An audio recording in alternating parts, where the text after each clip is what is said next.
Hem salam mehribanlar. Bugün biz Bahçeşehir Üniversitesi'nde.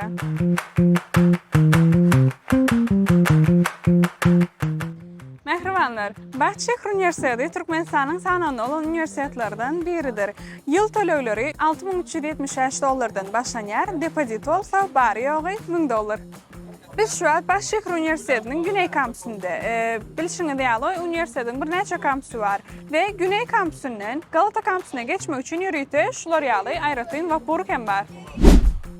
Bu üniversitede elbette ehli bölümler var. Yani Ayratın hem bilişine değerli dünyada yapay zeka yani emeli intelekt diyen hüner gününden ösüp var ya ve ol hüneri bu üniversitede okuyup bilirsiniz. Ondan da şarkı hem aydımsal ile gıdıklanan studentler vardır. Onlar hem Ayratın konservatoriya bölümünde okuyup bilim alıp bilirler.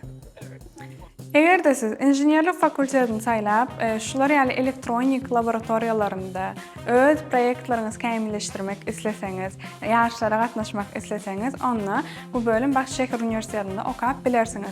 Onu gödüňüze getirin.